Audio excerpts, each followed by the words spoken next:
मयि सर्वाणि कर्माणि संन्यस्य अध्यात्मचेतसा निराशीर निर्ममो भूत्वा युध्यस्व विगतज्वरः. म्हणून तो काय म्हणतो की तू त्या इंद्रियांच्या अधीन होऊ नकोस.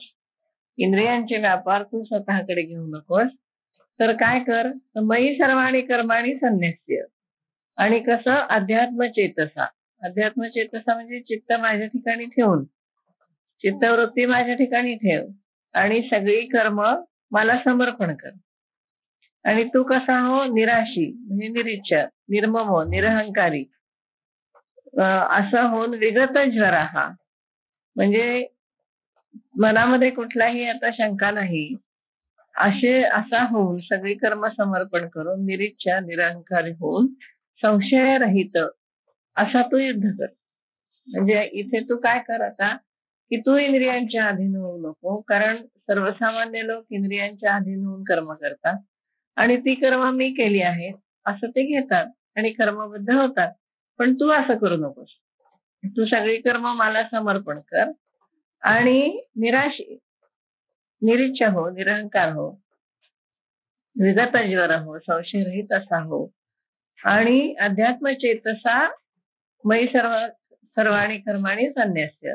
चित्त माझ्या ठिकाणी ठेवून सगळी कर्म मला समर्पण करून तू युद्ध कर. युद्धस्व, तू युद्ध कर. तरी उचित कर्मे आघवी तुवा आचरोनी मज अर्पावी. परी चित्तवृत्तीने असावी आत्मरूपी. हे फार छान सांगितलंय. तो काय म्हणतो की सगळी जी कर्म आहेत, उचित कर्म म्हणजे तुला क्षत्रिय म्हणून तुला जी योग्य कर्म आहे ती सगळी कर्म तू आचरण कर, सगळी कर्म तू कर. पण आणि करून काय करतं, मला अर्पण कर. श्रीकृष्ण अर्पण म्हणायचं. पण चित्तवृत्ती कुठे पाहिजे, आत्मरूप न्यासावी म्हणजे ठेवावी. चित्तवृत्तीने असावी आत्मवृत्ती. चित्तवृत्ती मात्र आत्म्याच्या ठिकाणी ठेव. म्हणजे आत्मस्वरूप वेगळं आणि आपलं शरीर आणि इंद्रिय वेगळी. जे स्वतःमध्ये दोन भाग कल्पायचे. एक स्वतःचा भाग आहे तो जीव, हा जीव वेगळा, आत्मा वेगळा आणि इंद्रिय आणि शरीराची कर्म हा वेगळा. मग त्यांनी आरोप करून घ्यायचा नाही की ही कामं मी केली म्हणून. फक्त जीवाच्या अधिष्ठानावर शरीर आणि इंद्रिय काम करतात. पण जाताना काय जातं, शेवटी शरीर आणि इंद्रिय जातात, जीवात्मा आहे तसाच राहतो. त्यामुळे त्याला काहीच कर्म लागत नाही. म्हणून चित्तवृत्ती कुठे ठेवायची, जीवात्म्यापाशी. कर्म कशाने करायची, शरीर आणि इंद्रियाने. आणि मन कसं पाहिजे, निरहंकार पाहिजे. हे कर्म मी करता का आचरेन या अर्था ऐसा अभिमान झणे चित्तारी गोदेश. म्हणजे मी हे कर्म आहे आणि मी त्याचा करता आहे, मी हे कर्माचं आचरण करतो आहे असा अभिमान मनामध्ये आणू नकोस. तुवा शरीर परा न व्हावे असा अभिमान तुझ्या चित्तामध्ये येऊ देऊ नको. शरीरपर होऊ नकोस तू. शरीरपर म्हणजे कसा, तर देहासक्त. देहासक्त होऊन राहू नकोस. कामना ज्यात सांडावे. सगळ्या इच्छांना तू टाकून दे, कामनांना टाकून दे. मग अवसरोनी भोगावे भोग सकळ. आणि मग तू सगळ्या भोगांचा यथाखाली उपभोग घे. म्हणजे उपभोग तर घ्यायचा, काम तर करायचं, पण त्याच्यामध्ये चित्त नाही. चित्तवृत्ती कुठे ठेवायचे, आत्मस्वरूप. आणि आत्मा कसा आहे, निर्लेप आहे. त्यामुळे आत्म्याला कर्म लागत नाही. ना कर्म लिप्यते नरे. कर्म आत्म्याला लागत नाही. हे ईशावास्योपनिषदात पण त्यांनी असं सांगितलंय. तुम्ही सगळी कर्म करून सुद्धा निर्लेप राहू शकता. पण ते कसं राहायचं, तर चित्तवृत्ती सतत आत्मस्वरूपाच्या ठिकाणी ठेवायची आणि शरीराने सगळी कर्म व्यवस्थित करायची. जसं म्हणलंय त्यांनी, उचित कर्मे आघवी तू आचरोनी मज अर्पावी. म्हणजे कर्म तर करायची, उचित कर्म करायची, पण देहासक्त राहायचं नाही. शरीर परा नव्हावे, कामना ज्यात सांडावे. सगळ्या मनातल्या इच्छा सोडून द्यायच्या आणि अवसरोचित म्हणजे यथायोग्य जे उचित असे भोग येतात ते भोगायचे. भोग तर आपण भोगतोच खरे, ते तुम्हाला हवे असो अगर नसो. आपल्याला भोगावेच लागतात. आपल्या अंगावरच येतात. चांगले असो वाईट असो भोग आपल्याला भोगायला लागतात.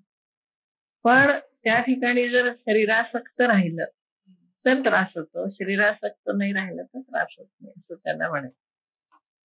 आता कोदंड घेऊन हाती आरूढ पायी रथी देई आलिंगन वीरवृत्ती समाधान. त्यामुळे तू आता काय कर, तू आपल्या हातामध्ये तुझं धनुष्य घे, आनंदाने या रथावरती आरूढ होऊन वीरवृत्तीचा अंगीकार कर. म्हणजे ही जी वीरवृत्ती सोडून दिली होती तू आणि शरीर कंप व्हायला लागलं होतं, काही करायला नको असं वाटत होतं, तर ते सोडून दे आणि वीरवृत्ती याचा अंगीकार कर आणि हातामध्ये धनुष्य घेऊन या रथावर आरूढ हो.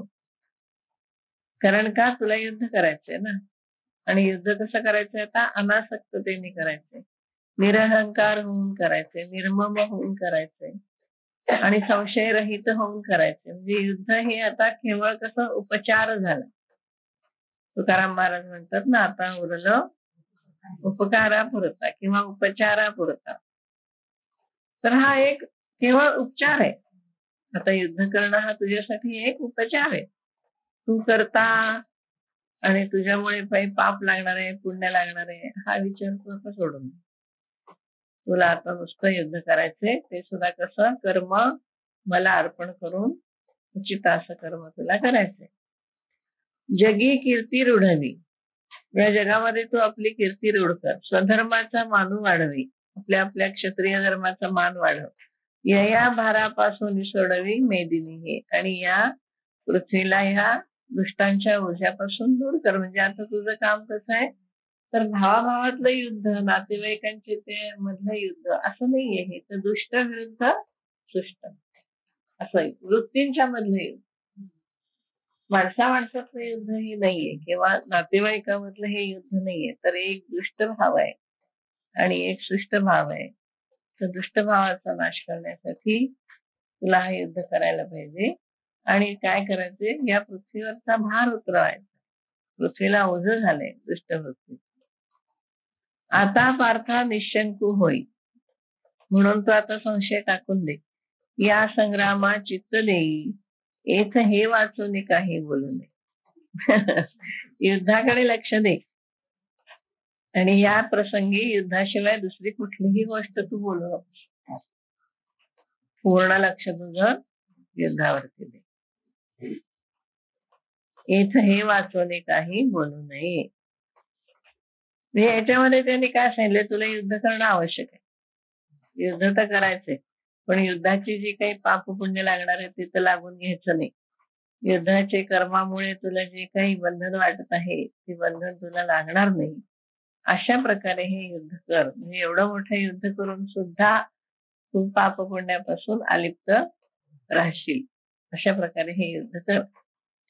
आता तो काय म्हणतो की ये मे मतविदम नित्यमनुतिष्ठन्ति मानवाः श्रद्धावंतो अनसूयंतो मुच्यन्ते तेपि कर्मभिः. हे त्याने आता आपल्याला सांगितलं सगळ्यांना की जे श्रद्धावान निर्मत्सर मानव माझं हे मत नित्य अनुसरतील, नित्यमनुतिष्ठन्ति, ते देखील कर्मापासून मुक्त होतील. म्हणजे सगळ्यांनीच जर असं कर्म केलं तर सगळेजणच कर्मापासून मुक्त होईल. म्हणजे हे फक्त तुझ्यासाठी आहे असं नाहीये, हे सार्वजनीन आहे, सार्वकालिक आहे, सर्वांच्यासाठी हे सांगितलेलं आहे आणि प्रत्येकालाच कर्मबंधापासून सुटका मिळावी म्हणून हे सांगितलेलं आहे. तर हा जो माझं मत आहे हा सिद्धांत आहे की सगळं मत माझं, हे जे माझं मत आहे याचं जर नित्य अनुष्ठान केलं कोणी, त्याला विशेष त्यांनी लावलंय श्री श्रद्धावान आणि निर्मत्सर. कारण श्रद्धा नसेल तर काही होणार नाही. श्रद्धा ही अत्यंत आवश्यक गोष्ट आहे. म्हणजे पहिलं अध्यात्माच्या अभ्यासाला सुद्धा सुरुवात करताना माणसाजवळ काय पाहिजे, श्रद्धा पाहिजे. श्रद्धा कशी हवी, तर गुरु वाक्य आणि वेदवाक्य याच्यावरती विश्वास. गुरु वेदांत वाक्येषु असीम विश्वासः सा श्रद्धा. श्रद्धा कशाला म्हणायचं? गुरु आणि वेदांत वाक्य याच्यावरती पूर्णपणे विश्वास, त्याला म्हणायचं श्रद्धा. अध्यात्माचा अभ्यास जर करायचा असेल तर पहिला गुरु आणि वेदांत वाक्य याच्यावरती विश्वास हवा. जे शास्त्र वचनावर आपला विश्वास हवा, गुरूंनी सांगितलेल्या मार्गावर आपला विश्वास हवा, अशी श्रद्धा पहिल्यांदा हवी. हा ना. आणि निर्मत्सर पाहिजे. अनसूयंत म्हणजे निर्मत्सर, कोणाचा द्वेष नको, कोणाचा मत्सर नको. या ठिकाणी आणखीन एक गोष्ट आपल्याला लागते म्हणजे अनुबंध चतुष्टय आणि साधन चतुष्टय. या दोन गोष्टी आपल्याला अध्यात्माचा अभ्यास करताना लागतात. साधन चतुष्टय म्हणजे विवेक, वैराग्य, शमदमादी, षट संपत्ती आणि मुमुक्षत्व, हे झाले साधन चतुष्टय. आणि अनुबंध चतुष्टय म्हणजे विषय कुठला आहे, विषयाचा त्याच्यामध्ये अर्थ काय आहे, त्याच्यामध्ये काय आपल्याला सांगितलेलं आहे, आपल्याला काय करायचं आहे, तर तो विषय अनुबंध लागतो. म्हणजे आपल्याला जर अनुबंध चतुष्टय नसेल आणि साधन चतुष्टय नसेल तर आपल्याला पुढे अध्यात्माचा अभ्यास होत नाही. त्यामुळे अध्यात्माचा अभ्यास करायला महत्वाची गोष्ट म्हणजे पहिली लागते श्रद्धा, दुसऱ्या लागतं साधन चतुष्टय, कारण त्याच्यातून चित्तशुद्धी होते आणि आपण मुमुक्षत्व प्राप्त करतो. श्रद्धा, समाधान, उपरती, तितिक्षा, या सगळ्या गोष्टी आपल्याला, संतोष, ही षट संपत्ती आहे. शमदमादी, शमदम, श्रद्धा, समाधान, उपरती, संतोष, हे सगळे षट संपत्ती. तेव्हा हे साधन चतुष्टय आणि चतुष्टय दोन्ही पण आपल्याला अनुबंध वगैरे ते सगळं आपल्याला लागतं. तर हे सगळं असेल तर तो कसा झाला? श्रद्धावंत. अनसूयंत म्हणजे निर्मत्सर, कोणाविषयीही मत्सर नको. सहसा काय होतं, अध्यात्माचा अभ्यास करताना सुद्धा इतरांबरोबर तुलना केली जाते. म्हणजे एकच गुरु असतील आणि त्यांचे अनेक शिष्य असतील तर प्रत्येक शिष्याच्या अधिकाराप्रमाणे त्याची प्रगती होते किंवा त्याची साधना होते. पण साधक एकमेकात चर्चा करतात तेव्हा आपोआपच एकमेकांविषयी ईर्ष्या, मत्सर हे होतं, कारण अजून त्यांची ती स्टेज आलेली नाही ना. साधक सुद्धा त्या लेव्हलला अजून आलेले नसतात की त्यांच्या मनातून हे सगळं जाईल, या लेव्हलला नसतात. मग आपल्याला वाटतं की त्यांचा इतका जप होतो, आपला होत नाही, किंवा त्यांना असे दर्शन झालं, आपल्याला झालं नाही, किंवा ते असे करतात, आपल्याला जमत नाही, मग ईर्ष्या निर्माण होते. तर असं होऊ नये. अध्यात्मामध्ये एकमेकांशी तुलना कधी करायची नाही, कारण अधिकारच वेगवेगळा असतो. आपण कुठल्या पूर्वसंस्कारातून आलेलो असतो त्याप्रमाणे आपली बैठक विचारांची तयार असते. शारीरिक बैठक लागते, विचारांची बैठक लागते, मानसिक तयारी लागते. त्याशिवाय अभ्यास होत नाही अध्यात्माचा. जप करायला सुद्धा तुमची बाकीची अनुकूलता पण पाहिजे ना. सगळे एखाद्याच्या घरामध्ये अनुकूलता अजिबात मिळत नाही, की व्याप त्याच्या मागे लागतात, की त्यांना इच्छा असून करतायत. मग अशा वेळेला मानस जप, काम करता करता जप करायचं. पण हे गुरु सांगतात की असं नाही जमत, असं कर. पण दुसरा इतका करतो, दुसऱ्याची एवढी अनुष्ठानं झाली, माझं काही झालं नाही, असं त्याच्यामध्ये होता कामा नये. त्यामुळे हे निर्मत्सर हा शब्द फार महत्वाचा. दोन्ही शब्द महत्वाचे, श्रद्धावंत आणि अनसूयंत.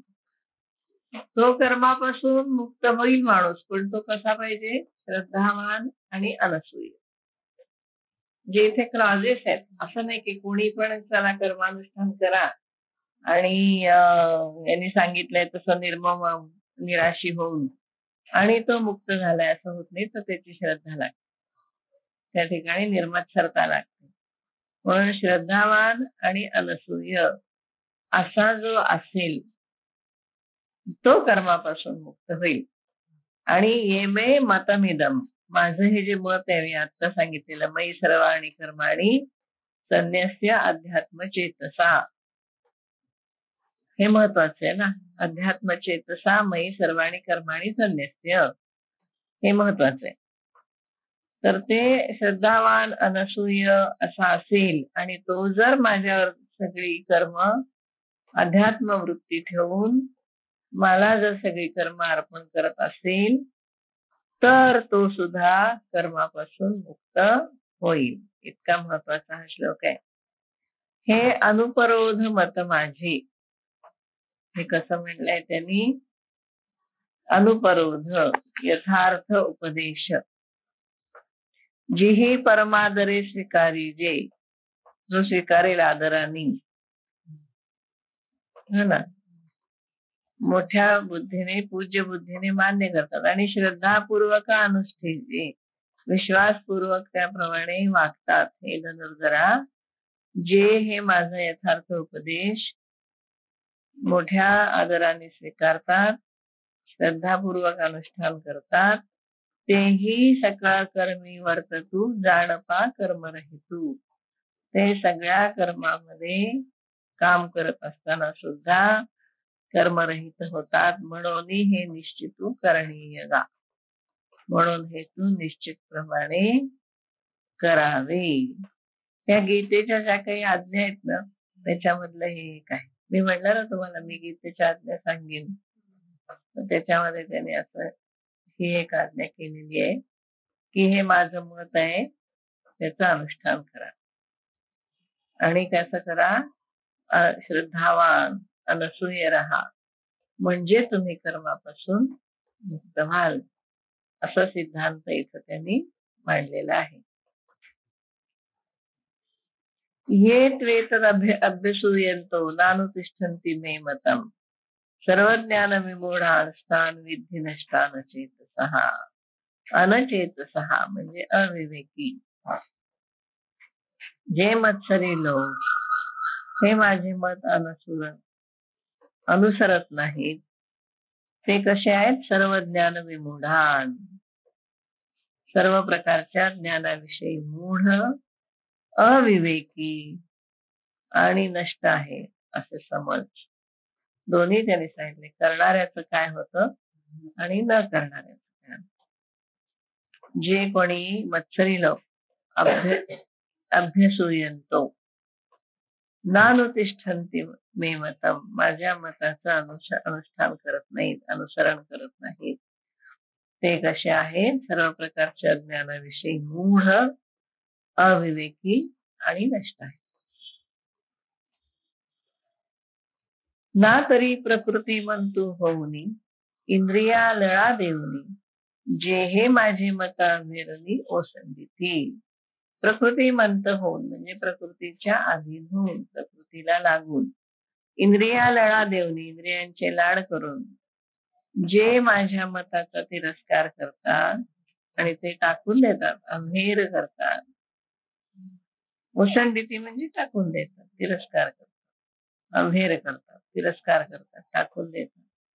जे सामान्यत्वे लेखिती अवज्ञा करून देखिती, काहा अर्थवादू म्हणती वाचाळपणे.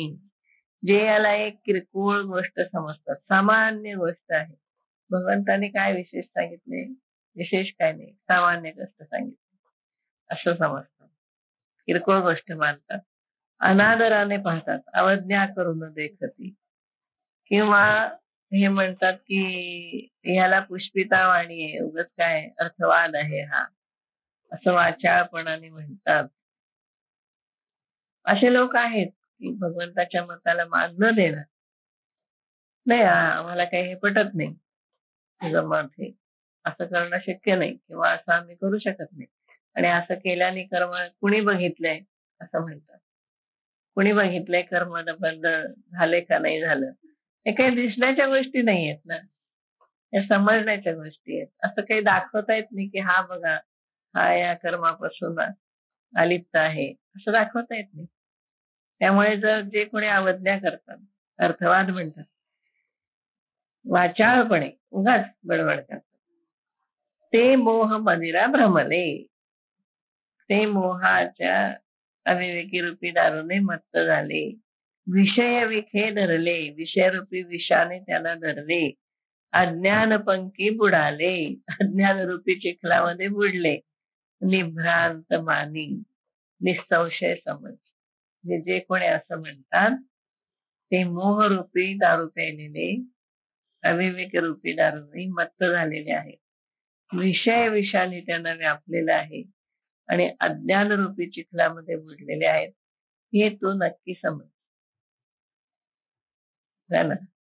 जे कोणी माझ्यावर विश्वास ठेवणार नाही, जे कोणी माझं मताचं अनुसरण करणार नाही आणि जे म्हणतील की हे सामान्य हे काहीतरी उगाच बडबड केली म्हणून बडबड आहे, निरर्थक बडबडतोय श्रीकृष्ण, असं जर कोणी म्हणतील तर त्यांची ही स्थिती होईल.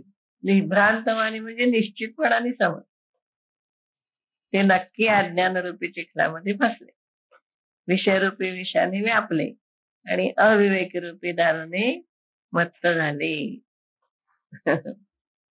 देखे शवाचा हाती निधले, जैसे का रत्न वाया गेले, ना तरी जात्यंध्या पाहले प्रमाण नव्हे. म्हणजे त्याला दृष्टांत दिलाय त्यांनी की एखाद्या प्रेताच्या हातामध्ये जर रत्न दिलं तर त्याला त्याचा काय उपयोग आहे, व्यर्थ जाते. किंवा जन्मांध्याने दिवस उगवला असं म्हटलं तर तो काही प्रमाण आहे का? जन्मांध आहे तो म्हणतो हो मी पाहिलं, त्याचं प्रमाण मानेल का कोणी? तो आंधळाच आहे, त्याला काय दिसणार? हे प्रमाण होणार नाही. का चंद्राचा उदय जैसा, उपयोगा नवचे वायसा, मूर्खा विवेकू हा तैसा रुचेल ना. चंद्र उगवला तर तो कावळ्याच्या उपयोगी पडत नाही, चकोरांना उपयोगी पडतो. त्याप्रमाणे हा विचार मूर्खांना आवडणार नाही. मूर्खा विवेकू हा तैसा रुचेल ना. मूर्ख माणसाला हा विवेक आवडणार नाही. तैसे ते पार्था, जे विमुखया परमार्था, तयासी संभाषण सर्वथा करावे ना. त्याने स्पष्ट सांगितलंय की अशा प्रकारे परमार्थाकडे पाठ फिरवणारे जे लोक असतील तर त्यांच्याशी याविषयी बोलू नये, होळीच भाषण करू नये. पुष्कळ वेळा काय होतं असं वेगवेगळ्या संप्रदायामध्ये सुद्धा की एका संप्रदायाशी विषयी दुसऱ्या संप्रदायातले लोक वाईट बोलतात. पुष्कळदा होतं असं. सगळे काही साधक उच्च कोटीचे नसतात. जे उच्च कोटीचे साधक आहेत ते आपापली साधना करत पुढे जातात. ते काही ह्या असल्या गप्पा मारण्याच्या भानगडीत पडत नाही. पण जे साधक सामान्य पातळीवरचे आहेत ते एकमेकांच्या संप्रदायानं सुद्धा नाव ठेवतात. तर संप्रदायामध्ये गेल्यानंतरच असं सांगितलं जातं की आपण अशा निंदेकडे लक्ष द्यायचं नाही. आपल्या आपल्या संप्रदायाप्रमाणे आपण साधना करत राहायचं. जसं ज्याची साधना होईल तसं त्याला फळ मिळतं. कारण प्रत्येक संप्रदायाचे काही नियम असतात ना. आता गुरुदेव रानडेंचा संप्रदाय, त्यात नियमाला फार महत्व आहे. नियम झालाच पाहिजे. आपण गृहस्थ काय म्हणू नये, आमच्या सावडीने आम्ही बघू, थोडाफार इकडे तिकडे होईल, पण त्यांच्याकडे कडक आहे ते. 5 ते 6 नियम तर 5 ते 6 नेम म्हणतात. तेवढा काय वाटेल ते झालं तरी तेवढा वेळ बसायचं. कट्टर आहे, कडक असतं त्यांचं. आता कोणी त्याला नाव ठेवायचं काही कारण नाही ना. जो तो आपापल्या संप्रदायाप्रमाणेच त्यांनी केलं पाहिजे. त्यांच्या संप्रदायात गेल्यावर तसंच वागायला पाहिजे. पण दुसरे जर समजा नाव ठेवलं तर ते योग्य नाही ना. एकाच संप्रदायातल्या माणसांनी दुसऱ्या संप्रदायाच्या साधकाला नावं ठेवणं योग्य नाही. पण पुष्कळ वेळेला असं होऊ शकतं, कारण साधकाचा अधिकार तसा कमी असतो. त्यामुळे ते तसे वागतात. आपण तिकडे लक्ष द्यायचं नसतं. आपण आपली साधना आपल्या संप्रदायाप्रमाणे करायची. एकदा तुम्ही संप्रदाय स्वीकारला की संप्रदायाची चौकट आपण मोडायची नाही. आपल्या संप्रदायाप्रमाणे आपण साधना करायची. त्यामुळे आपल्याला सांगितलं ना भगवंताने की असं आपण करा कर्म, आपण तसं कर्म करायचं. मग त्याला कोणी काय म्हटलं तरी आपण त्याच्याशी संभाषण करू नये. म्हणून ते म्हणतात की असं जो कोणी परमार्थाकडे पाठ फिरवत असेल आणि असा वागत नसेल तर आपण त्याच्याशी संभाषण करू नये. म्हणून ते न मानिती आणि निंदाही करू लागती, सांगे पतंग काय सांगती प्रकाशाचे. है ना, संभाषण त्यांच्याशी करू नये. ते या उपदेशाला तर मानतच नाही आणि निंदा देखील करू लागतात. तेच मी आता सांगितलं की पुष्कळ लोक एका संप्रदायाची लोक दुसऱ्या संप्रदायाची निंदा करतात. पुष्कळ लोक श्रीकृष्णाच्या मताची सुद्धा निंदा करत असतील, पण आपण तिकडे लक्ष द्यायचं नाही. तैसे ते पार्थ म्हणून ते न मानते आणि निंदाही करू लागत. निंदाही करायला लागतात. म्हणून सांग, पतंग काय प्रकाशाला सहन करू शकतील? पतंग दिव्यावर झडप घेऊन मरून जातो ना, तो काय प्रकाशाला सहन करू शकत नाही. तसं होतं. पतंगा दीपी आलिंगन तेथ त्याशी अचूक मरण. पतंग दिव्याला आलिंगन देतो त्या ठिकाणी त्याला मरण येतं. तेवी विषयाचरण आत्मघाता. त्यामुळे विषयाचरणामध्ये अचूक आत्मनाश होतो. म्हणून विषयांच्या पासून दूर राहा असं सगळं अध्यात्मामध्ये सांगितलं जातं. इंद्रियांचे विषय हे इंद्रियांपुरते मर्यादित ठेवावे, त्या इंद्रिय विषयामध्ये अडकू नये. आपल्याला असं वाटतं की आपल्याला काम तर करायचंय, काम करत असताना इंद्रियांशी तर संबंध येतो, इंद्रिय आपापल्या विषयातच काम करत असतात, मग या विषयांपासून लांब कसं राहायचं असा आपला प्रश्न असतो. आपण म्हणू ठीक आहे, आम्ही जपाला बसतो, जपापुरता आम्ही इंद्रिय सगळी बाजूला सारू, त्यांच्या विषयापासून दूर सारू. पण किती वेळ राहील ते? हो की नाही? आपलं अनुष्ठान किती वेळ असेल तेवढ्या वेळापुरतं राहील. पुन्हा आपोआपच आपल्याला भूक लागेल, तहान लागेल, हो की नाही? आपले हातपाय हलतील, आपण हाताने काम करू, पायांनी चालू, जे त्या इंद्रिय जे ते आपापल्या विषयाप्रमाणे लगेच कामाला लागतातच. मग हे कसं शक्य आहे? परमार्थामध्ये नेहमी असंच होतं की कळतं आपल्याला हे, पण आपण इंद्रियांच्याच बरोबर इतके असतो 24 तास की आपल्याला त्यांच्यापासून दूर कसं व्हायचं हे कळत. आपल्याला वाटतं की एका जागी बसलो आपण, जप करत बसलो की होईल, पण 24 तास जप करणं गृहस्थाला शक्य आहे का? शक्य नाही. आपल्याला तर सगळं काम करावं लागतं. कोणी आलं, बेल वाजली, दार उघडायला पाहिजे, फोन वाजला, फोन घ्यायला पाहिजे, घरात काही अडचणी आल्या त्याला पुढे सामोरं जायला पाहिजे, हे सगळं आपल्याला करावं लागतं. मग या ठिकाणी काय करायचं? या ठिकाणी इंद्रिय काम करतात का आपण काम करतो असा आपल्याला प्रश्न पडतो, हो की नाही? आपण साधना, समजा आपण साधक आहोत समजलं आणि आपल्याला हे कृष्णाने सांगितलेलं फॉलो करायचं, तर काय करायचं अशा वेळेला? तर सगळं कर्म करायचं, पण सगळी कर्म श्रीकृष्णाच्या इच्छेने झाली असं समजायचं. हा त्याच्यावरचा उपाय. मग जप नाही झाला तर नाही झाला, जप केला तरच आपण साधना करतो असं मानायचं काही कारण नाही. दिवसभर आपण काम केली आणि श्रीकृष्णाचं चिंतन केलं किंवा आपल्या इष्टदेवतेचं, गुरूंचं, कोणाचे चिंतन केलं आणि त्याला सगळी कर्म अर्पण करून टाकली तरी आपली साधना होते. फक्त ते नारदांची शेतकऱ्याची गोष्ट आहे की कोण श्रेष्ठ भक्त आहे, तर तो फक्त 3 वेळा नाव घेतो, एकदा सकाळी, एकदा दुपारी, एकदा संध्याकाळी, आणि नारद गाडी घेऊन फिरतो तर त्याला एकदा पण नाव घेता येत नाही, कारण त्याचं लक्ष सगळं ते सांडू नये तिकडे लक्ष राहतं त्याचं. म्हणजे सगळी इतकी कामं दिलेली असताना सुद्धा भगवंताचं नाव 3 वेळा घेणं हे किती अवघड आहे हे नारदाला कळतं. पण आपल्याला निदान सगळ्यात शेवटी झोपताना तरी आज जे काही झालं सगळं ते परमेश्वराच्या कृपेने झालं आणि परमेश्वराला हे सगळं अर्पण असं म्हणलं तरी सुद्धा आपलं काम होईल. फक्त ते आठवणीने म्हणायला पाहिजे. पण झोपताना देवाचं नाव घेणं हे लहानपणापासून शिकवावं लागतं. ओम तत्सत. म्हणायचं. शेवटी गीतेने पुढे तेच सांगितलंय, हरी ओम तत्सत म्हणा आणि ब्रह्मार्पणमस्तु. असं शेवटी झोपताना एकदा म्हणायचं, ओम तत्सत इदं ब्रह्मार्पणमस्तु. म्हणजे आपले साधना झाली. फक्त तेवढं प्रामाणिकपणाने करायला हवं. हा, प्रामाणिकपणाने श्रद्धेने तेवढं करायला हवं, म्हणजे मग आपल्याला ते जमेल.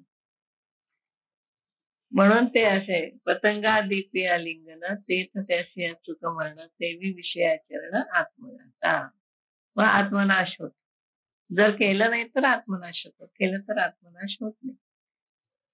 सदृशम चेष्टते स्वस्याहा प्रकृतिर्ज्ञानवानपि प्रकृती यांती भूतानी निग्रहा किम करिष्यति. इथं त्यांनी तेच सांगितलं की ज्ञानी सुद्धा आपल्या प्रकृतीस अनुसरून वागत असतो.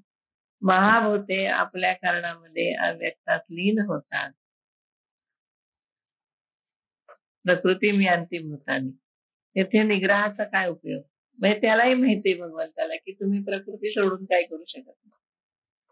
सांख्याने सुद्धा तेच सांगितलंय की नाही, की ही सगळी तत्व आहेत, या तत्वांची प्रकृती आहे आणि प्रकृती सगळं करत असते, हो की नाही? आणि प्रकृती करत असते, पुरुष हा अलिप्त असतो. प्रकृती काम करते, पुरुष अलिप्त असतो.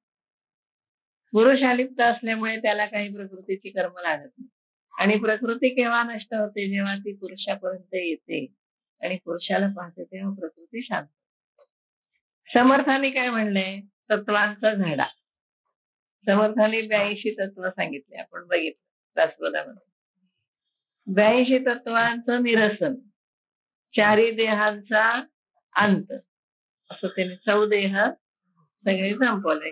स्थूल, सूक्ष्म, कारण आणि महाकारण. हे चारी देह निरसले, हो की नाही? या चारी देहांचं निरसन म्हणजे काय करायचं? तर प्रकृतीपासून पूर्णतः बाजूला होणे.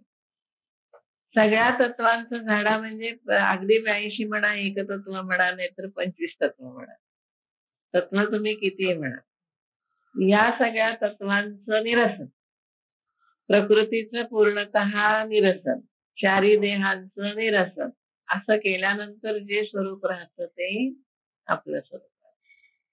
सोलिव सुख म्हणून शब्द आलाय बघा दासबोधामध्ये, सोलिव सुख. तर त्या सोलिव सुखावर कल्याण स्वामींनी एक प्रकरण लिहिलंय, काहीतरी 45 वगैरे अशा उभ्या आहेत, 40-45च्या उभ्या आहेत. सोलिव सुख या शब्दावर कल्याण स्वामींचं भाष्य. तर हे सोलिव सुख कुठलं असं त्यांनी म्हटलेलं आहे त्याच्यामध्ये. तर त्यात त्यांनी काय केलंय? कल्याण स्वामींना योग शिकवला होता समर्थांनी. त्यामुळे त्यांनी काय केलं की सगळ्या योग चक्र जे आहेत ते प्रत्येक चक्र असे जागृत करत करत करत ते पूर्ण गोलाट चक्र वगैरे सगळं ओलांडून पलीकडे गेल्यानंतर त्यांना स्वतःच्या स्वरूपाचं प्राप्ती झाली. म्हणजे आपलं खरं स्वरूप काय आहे हे त्यांना तिथे कळलं. आणि तिथे कळल्यानंतर ते जे सुख झालं त्यांना, हा, स्वरूपाची प्राप्ती, ते सोलिव सुख. त्याच्यामध्ये हे सगळ्याच झाडा केलं, सगळ्याच निरसन केलं, सगळं सोलून टाकलं. म्हणजे आपण हे म्हणतो की नाही, कांद्याची सोलत सोलत गेलो तर आतमध्ये काही राहत नाही की नाही. हा, तसं हे सगळे एक एक एक एक एक एक तत्व आपण जर सोडवत गेलो, एकेका तत्वाचं निरसन करत गेलो, तर शेवटी काय जे राहतं ते निश्चल आहे, निसंग आहे, निराकार आहे, निर्गुण आहे, ते स्वतःचं स्वरूप राहतं. आणि ते स्वरूपाची प्राप्ती त्यांना झाली, त्याला त्यांनी सोलिव सुख असं म्हटलेलं आहे. फार छान प्रकरण आहे ते. कल्याण स्वामींचं एक पुस्तक आहे, त्याच्यामध्ये कल्याण स्वामींच्या सगळ्या रचना आहेत, तर त्यामध्ये हे सोलिव सुख आहे. तर इथं त्यांनी काय म्हटलंय की प्रकृतीला अनुसरून सगळं होतं, पण ज्ञानी कसा असतो ते आपल्याला लावून घेत नाही. तर म्हणतो हे ठीक आहे, ही प्रकृती अशी आहे, या प्रकृतीकडून हेच कार्य होणार आहे. शिष्ट असो, दुष्ट असो, चांगली असो, वाईट असो, तामसी असो, राजसिक असो, सात्विक असो, कुठलीही प्रकृती जरी असली तरी प्रकृती ही प्रकृतीप्रमाणे कार्य करत राहणार. मग ते आपण घ्यायचं नाही. आत्मस्वरूपाला या प्रकृतीने केलेलं कार्य लागत नाही, कारण आत्मस्वरूप हे नेहमी निर्गुण, निराकार, निसंग, निश्चल, अविनाशी असं आहे. प्रकृतीचा अंत झाला म्हणून, देहाचा अंत झाला म्हणून आत्म्याचा अंत होत नाही. आत्मा हा निर्गुण, निराकार तसंच राहतो. ते एनर्जी फॉर्म आहे ना. आत्मा हा कसा आहे? Energy form. एनर्जी कशी असते? असतेच, कुठे का होईना, कुठल्या ना कुठल्या स्वरूपामध्ये ती राहते. अव्यक्तादीनी भूतानी व्यक्त मध्यानी भारत असं म्हटलेलं आहे ना गीतेमध्ये. नंतर ते पुन्हा अव्यक्त होतात, आधी अव्यक्त असतात. आपण ज्या दिवशी जन्माला आलो त्यापूर्वी आपण अव्यक्त होतो ना, मध्ये व्यक्त आहोत, नंतर पुन्हा आपण अव्यक्त होणार आहोत. म्हणजे प्रकृतीचा व्यक्तत्व अव्यक्तत्व होत, पण आत्म्याला तसं काही नाही. कारण आत्मा हा मुळात आपल्याला दिसत नाही, त्याला रूप नाहीये, निर्गुण आहे, निराकार आहे, अरूप आहे. अरूप असल्यामुळे आपल्याला त्याचं रूप दिसत नाही. म्हणून त्याला कुठे बघायचं? त्याला आपण स्वरूप बघणे असं म्हणतो, जे शोलीव सुखामध्ये सांगितलं. त्याला कुठे बघायचं? तर आपल्या अंतरंगामध्ये जो कोणी या सगळ्याचा साक्षी आहे, हे सगळं घडतं आहे, त्याचा जो साक्षी आहे त्याला पाहायचं, आणि तेच माझं रूप आहे अशी अनुभूती.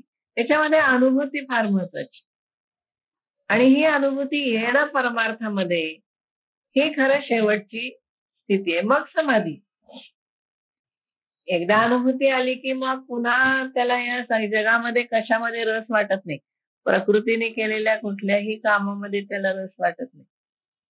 म्हणून अनुभूतीला जास्त महत्व आहे. तसं इथं त्यांनी म्हणतात की महाभूत आपापल्या कारणामध्ये अव्यक्तामध्ये लीन होतात. तिथे निग्रहाचा काय उपयोग? म्हणजे आपण जर निग्रह करायचा म्हटलं तरी त्याचा काय उपयोग नाही, की नाही मी महाभूतांना अडकाठी करेन. तसं होणार नाही, कारण महाभूतांचा जो स्वभाव आहे, अग्नी अग्नीमध्ये लय पावतो, वायू वायूमध्ये लय पावतो, पृथ्वी पृथ्वीमध्ये लय पावते.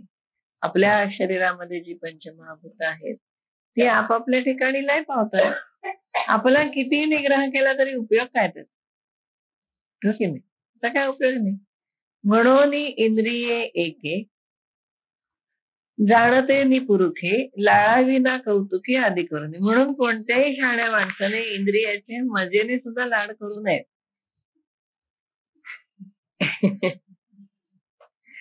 आमचे एक मोठे नातेवाईक होते, आता ते नाहीये. तर ते गुरूंच्याकडे शिकायला गेले होते इचलकरंजीला. त्याला शिकायला पाठवलं घरच्या, वैदिक सगळं. तर माधुकरी मागून जेवायचं असं ते नियम. गुरूंच्याकडे राहायचं, पण गुरूंच्या घरी नाही, माधुकरी मागून आणायची आणि मग जेवायचं. आता माधुकरीमध्ये काय तुम्हाला लोणचं, चटणी, कोशिंबीर, भाजी, आमटी, भात सगळं काय रोज मिळणार आहे का जेवायला? जे कोणी काय माधुकरी घालेल ते. मग कोणी माधुकरीत मिरच्या टाकल्या तर मग ते काय करायची मुलं? दगडावर मिरच्या ठेचून ते तोंडी लावायला घ्यायची. गुरुने एक दिवस बघितलं, ते म्हणले, का जिभेचे लाड? जिभेचे चोचले का पुरवताय? नुसतं जेवण जात नाही का? त्यांनी खाऊ दिलं नाही. ते म्हणले असं नाही, जे माधुकरीत आलंय ते खायचं. तुम्हाला वाटेल आपण मिरच्या घेऊ, गुरुपत्नीकडनं 4 मिरच्या घेऊ, ठेचा करू, तोंडी लावायला घेऊ, काही नाही. चव बघून खायचं नाही. ती त्यांना इतकी सवय लागली बरं का, की दोडक्याची कडू भाजी सुद्धा ते निमूटपणाने खात असत घरामध्ये. जेव्हा आपण जेवायला जाऊ तेव्हा कळायचं की ही भाजी कडू झाली, पण त्याने हिवू नाही की चू नये, आणि संपवली म्हणून पुन्हा वाटली तर पुन्हा खाणार. इतकी त्यांच्या जिभेची चव म्हणजे त्यांनी घालवली. जे असेल ते खायचं. एकदाही त्या माणसाने अन्नाला मीठ कमी झालंय, जास्त झालंय, कडू आहे, गोड आहे, काहीही बोलायचं नाही. कारण गुरूंनी इतकी कडक त्यांना सवय लावली होती की जिभेचे चोचले पुरवायचे नाही, इंद्रियांचे लाड करायचे नाही. पण इंद्रियांचे लाड करू नका असं त्यांनी. पण माझ्या समोर उदाहरण आहे त्यांचं की नाही अजिबात. म्हणजे मला फार आश्चर्य वाटायचं की आणि बायको किती सुखी ना, कसाही स्वयंपाक झाला तरी हो ना, कसंही केलं तरी खाता येते. हा, जबाबदारी वाढली पण त्रास काही नाही ना. नाही तर सारखं बारीक सारीक गोष्टीला नाव. हा, तो त्रास नाही त्यांना. त्यामुळे त्यांना नेहमी वाटायचं की चांगलं झालंय का नाही.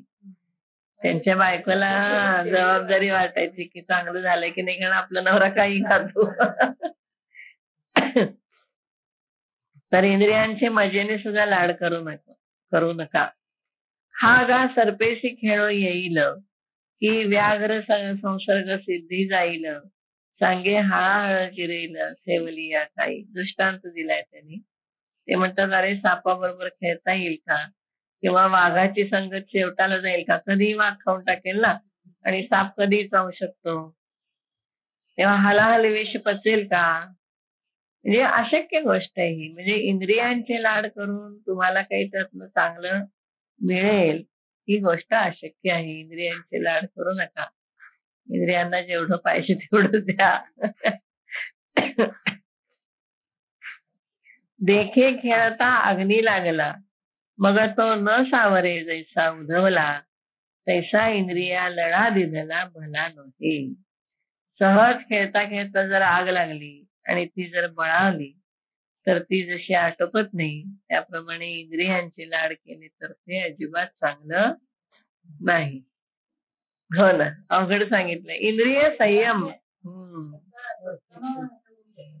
पटकन उदाहरण छान सांगितलं. दृष्टांताबद्दल प्रसिद्धच आहे ना ज्ञानेश्वरी. एरवी तरी अर्जुना या शरीरा पराधीना का नाना भोगरचना मिळवावी.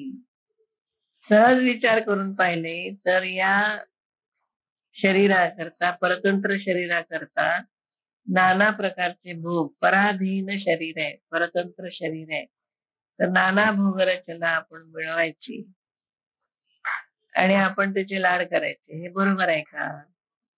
आपण सायासे करुणी बहुते, सकळ ही समृद्धी जाते. उदो असतो या देहाचे, प्रतिपाळावे का. ते उलट त्यालाच विचारतात की तू सांग, आपण अतिशय कष्ट करून जेवढी संपत्ती आहे तेवढी खर्च करून रात्रंदिवस या देहाची जोपासना का करावी.